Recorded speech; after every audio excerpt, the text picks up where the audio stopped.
Come ride the little train that is rolling down the tracks to the junction. Forget about your cares, it is time to relax at the junction. Lots of curves, you bet, and even more when you get to the junction. Petticoat Junction. There's a little hotel called the Shady Rest at the junction. Petticoat Junction. It is run by Kate. Come and be her guest at the junction. Petticoat Junction. And that's Uncle Joe. He's a moving kind of slow at the junction. Petticoat Junction.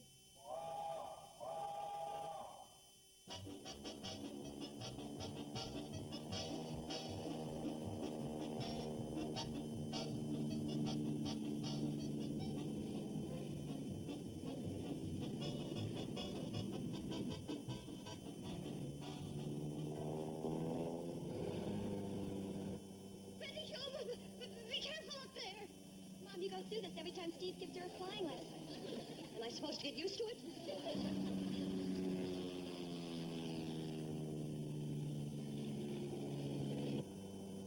She's doing fine. I never felt this way when she was at the throttle of a cannonball. Betty Jo, don't show off. Steer with both hands. Mom, just relax. Look, the plane is coming down. It's got to come down to land. Oh.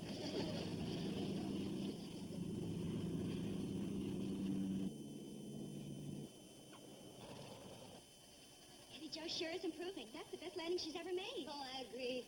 The other time, she seemed to let the ground come up too fast to meet the plane.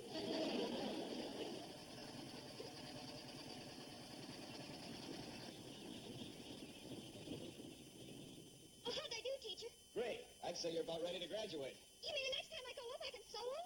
I think you're ready. Mommy, Joe, Steve says I'm ready to solo. Oh, good. I always did know you had a nice voice. Steve means soloing in the plane. I know what he means. I'm just trying to put off that day as long as possible. Well, don't worry about the shortstop, Mrs. Brightman. She's a terrific pupil. That's because I have a terrific teacher. Yeah, first time in my parent-teacher relationship I ever wanted to talk a pupil into becoming a dropout. Oh, you don't have to worry. The one thing Steve harps on is safety. Right. And before anybody does any more flying, I'm going to tear down that engine and overhaul it. Well, when do we start? We? Well, you must have something better to do than hold hands with a fuel pump. No, I don't. Besides, how else am I going to pay for my flying lessons? Okay, I could use a grease monkey. That's me. Get up to the hotel and change your clothes. Okay. Oh, don't forget. As soon as the plane's ready, I get to solo. Don't worry, Mom. Oh, time passes so fast. It used to be that soloing on a bicycle was the big deal.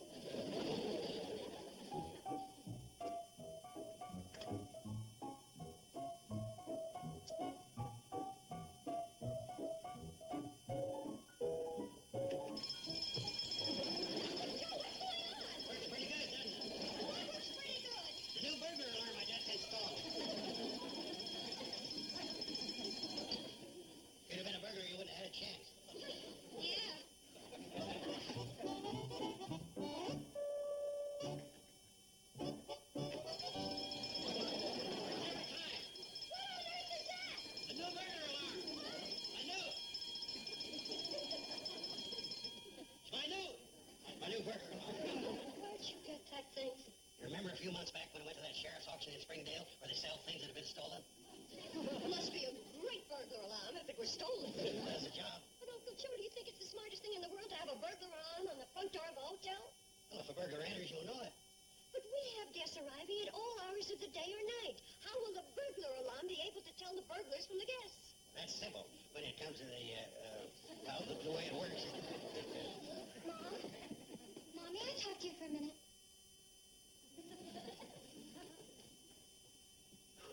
Thanks, Billy Joe. Well, I was just talking to Betty Jo, and she tells me that she's going down to help Steve work on his plane. Yeah, that's the way I understand it. Have you noticed lately that if she isn't flying around with him taking lessons, she's helping him fix his plane?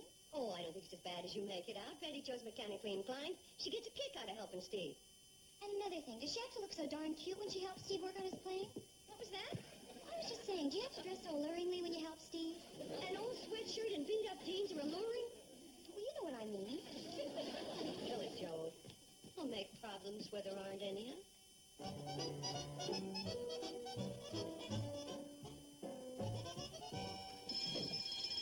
hope there's a cash drawer, too.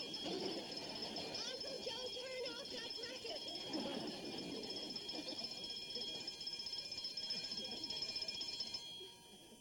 I said I hooked her up the cash drawer, too. All right, you caught me red-handed. I'll go quietly. Am I too irresistible now? And this isn't Chanel number 5. It's 30-weight motor oil.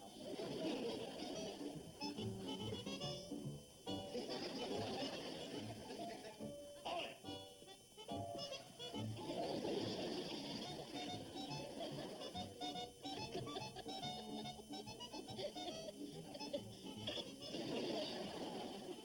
That's it. Now turn it counterclockwise. Just a little more. That'll do it. Oh, thanks. If I had to get in there head first, it would take a derrick to get me out. Need any more help? Well, hi, Billy Joe. Looks like I'm loaded with attractive help today. Just tell me what you want me to do. You'll ruin your clothes. No, I won't. And even if I do, it doesn't matter. Well, let's see. We can wash off those greasy parts in that bucket of kerosene. Okay?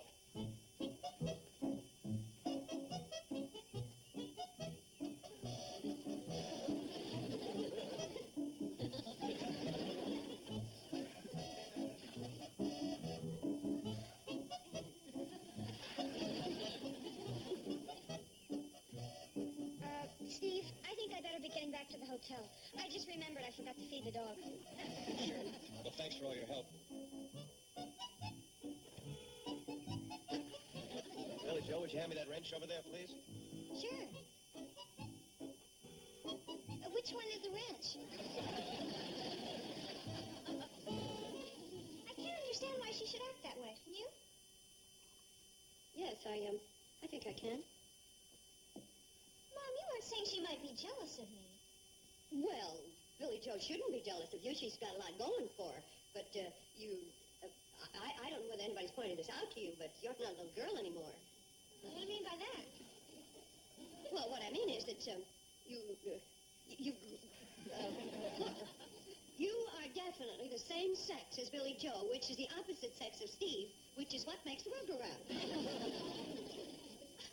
you trying to tell me that I could be a threat to Billy Joe?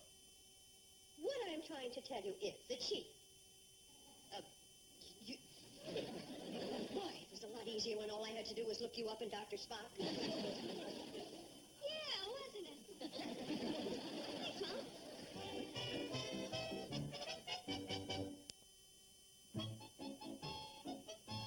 Billy Joe, would you bring me those parts you cleaned? Okay.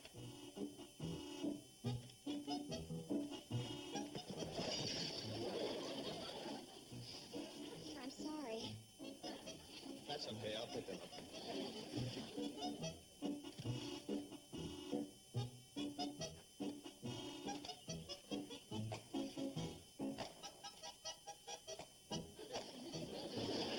Billy Joe! Steve, I'm sorry. Billy Joe, why don't you just go over there, way over there, and sit down? Please don't be mad. I was just trying to help. Like Laurel tries to help Hardy. I'm sorry. But maybe if you understood the project. I'm trying to put the plane back together again. Hello, Mother. Hello, who? Oh, Mother. I've been on for long. I wondered where you met. What are you dressed for? To go shopping? Where, Tiffany's? No, Drucker Store. Drucker store? Don't you remember? You asked me to pick up some ground round for supper. Well, it'd be interesting to see how you'd have dressed if I'd asked for top sirloin. Well, you said I was, maturing. Yes, I did. And so you are. But, I'm wearing some of your cologne. I didn't think it was 30-weight motor oil. Judy, don't you think this transition is sort of sudden? You said I wasn't a little girl anymore. Yeah, I know I did, but... Well, isn't there something sort of in between Shirley Temple and Zsa? you think I should go back and change again? No. What if I look ridiculous You or don't look something? ridiculous. It's just that... Oh, come on. You run alone. No, but nobody could find fault with a pretty girl in a pretty dress. Thanks, Mom. Do you think other people will notice that I'm different? It's, just barely possible. I hope so. Bye, Mom. Goodbye. All right, Floyd, give me... What in the tarnation are you doing? Oh, just listen to see if there's a train coming. Floyd, you meathead, you. How could there be a train coming when we got the only train on the track? Now, a fella can dream, can't he? Charlie, wouldn't it be something if we had 2 trains on the picture of Hooterville around? Then we could put up one of them signals with the red and the green and the amber light. That would be living. You're living for long. Something's got to give when you've got 2 trains and only 1 track. You've got a point there. Boy, am I glad I don't hear one coming. Well, howdy, man. You're just in time. We're just pulling out. Hey, that's Betty Jo. Good afternoon. Where you going, Betty Jo, to a wedding? No. Your funeral? No. You get your picture done? No. I'll pass. Me too. I've run out of reason for being dressed up like that. I'm just on my way to Drucker's store to get some ground round steak. On your way to Drucker's store to get some ground round steak? That's right. Good thing we passed. I'd have been here all night trying to come up with that reason. Well, that's all right, Floyd. I'll ride up in the cab with you guys like I always do. Oh, no, Betty Jo. You couldn't ride in the engine cab all gussied up like that. Some of that wood we burned's got pitch and creosote, and we wouldn't want you to get your pretty duds all messed up. Well, I'll be careful. Really, I will. No, Betty Jo, you just ain't the engine cab type anymore.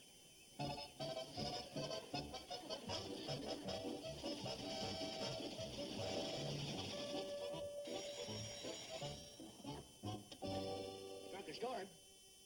Yeah, Mrs. Benson. What? No, I'm sorry. I had to stop making regular deliveries because... Bye, Floyd. Charlie.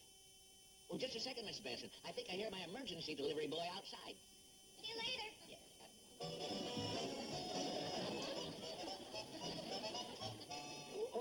Sorry, Mrs. Benson. My delivery boy just grew up into a lady. Mr. Drucker, if you've got a delivery, I'll do it for you. Well, like that? That'd be like asking Lady Bird to clean a halibut. But I know how to start your truck. Betty Jo, the springs in the front seat of that truck are popping up like a convention of jack-in-the-boxes. Why, if one of them was to tear that pretty dress of yours, I could never forgive myself. You mind telling me what you're made up for? Why does everybody think I'm made up for something? Couldn't you think of me as an average girl wearing a nice dress? Yeah, I could, but it'd still come out Betty Jo, and she must be made up for something. Mr. Drucker, don't you realize people change? I mean, well, maybe you haven't noticed, but I'm the same sex as my oldest sister. Well, yeah, that part comes across real good. But what are you made up for? I'm trying to tell you that... Okay. I put on this dress because Mom asked me to come up here and get 5 pounds of hamburger. I knew you were made up for something. 5 pounds of hamburger? Well, least I can do is gift wrap it for you. Uncle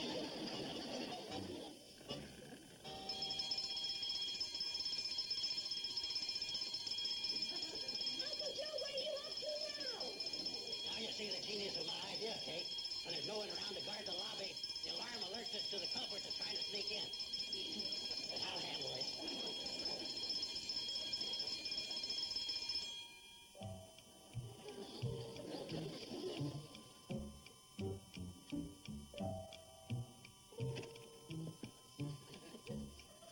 This is a kid, you and Pete.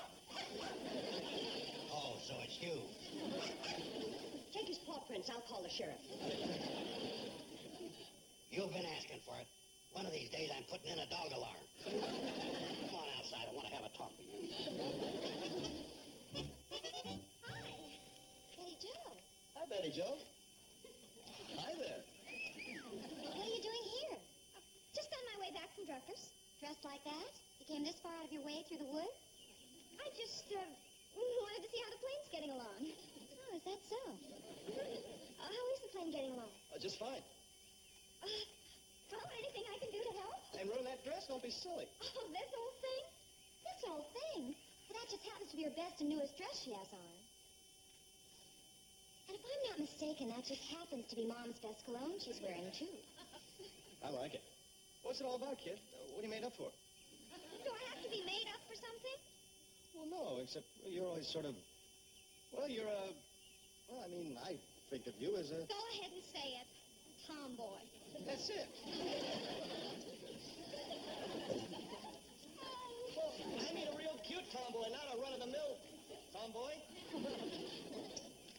say now? Men. Come on, sit down. I'll try to explain it.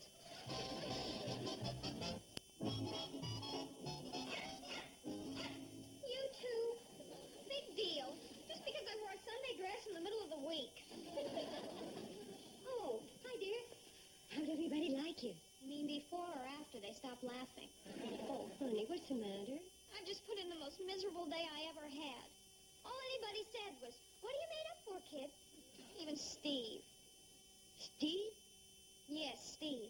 And remember, I'm the one who was supposed to be such a big threat to Billy Joe where he was concerned. Well, I've certainly learned one thing. It's no use trying to be something you're not. Hi, Betty Joe. What are you made up for? You could have gone all day without asking her that. What's the matter? Well, I think it's a combination of growing up and a crush on Steve Elliott. Steve Elliott, I thought he was sweet on Billy Joe. That's what makes it tough on Betty Joe. Oh, well, it'll pass. I remember once I had a crush on Theda Barra. Thought I never would get over it. Then along came Toby Wing.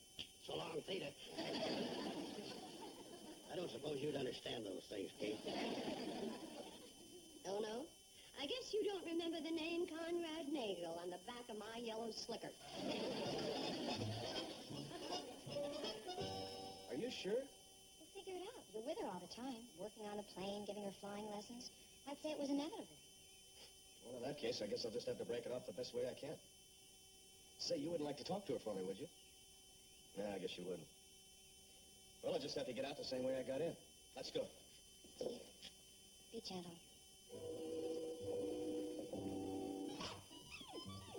Oh, fine. This way you like me.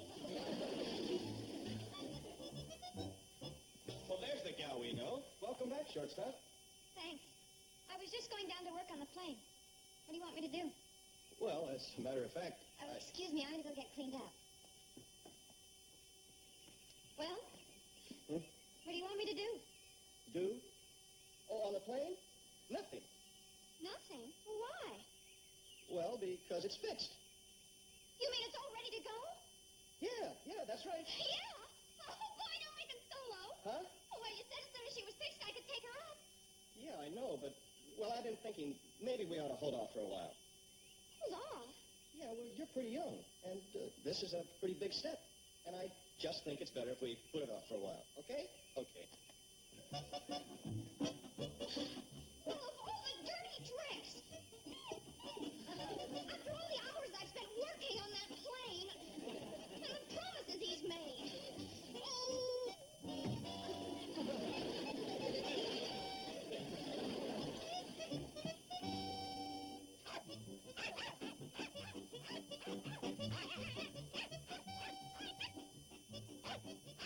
What's on your mind, you four-legged pot roast? Kate, old Fleabag's here acts like he's trying to tell us something.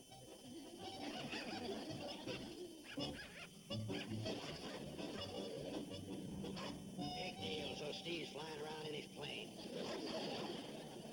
Relax, Kate. Old Nuisance here making a big thing out of Steve flying around in his plane. Steve! Yeah, Steve. That's Steve up there in his...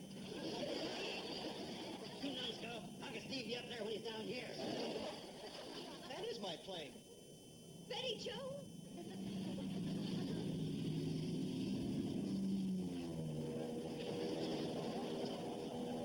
Look, Steve, look, she's flying the plane crooked. She doesn't have the wings even. No, it's okay, Miss Bradley. She's just dipping her wings to let us know she sees us. Don't see us. Fly straight.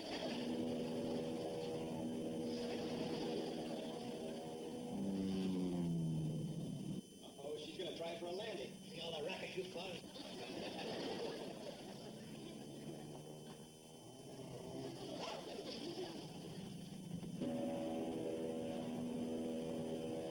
Okay, shortstop, bring her in.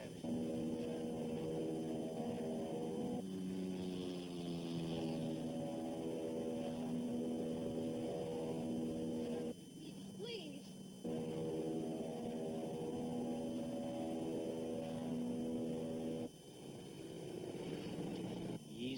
Easy now, that's it. I can't look. You can do it, Betty Joe. Gently. Let it down gently.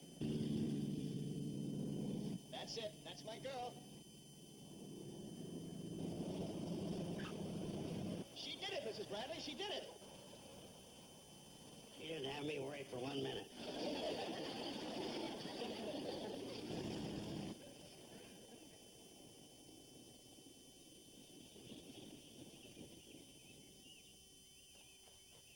Hi. You little monkey, what are you trying to do? I don't know whether to give you a hug or take you to the woodshed. Oh, I mean it. What were you doing up there all alone scaring the wits out of us? Mom, it was just something I had to do. I know. You had to show you were grown up, that you weren't a little girl anymore. I guess that's it. Well, I'm sorry you didn't make it. What? When you're grown up, you show some responsibility, and that is lacking in this display. Well, we'll talk about that later. Right now, I'll settle for a great big hug. Well, it's been one of those days. Amen. And it's not over yet. Hi, Steve. When can you start giving me flying lessons? I'll help you work on your plane. Well, no offense, Bobby Joe, but I'm afraid I'm coming up with another customer who doesn't know a wrench from a screwdriver. Oh, but I do. I even have a wrench to prove it. It's very good. Now, if you just tell me what nails to hammer, I'll go to work.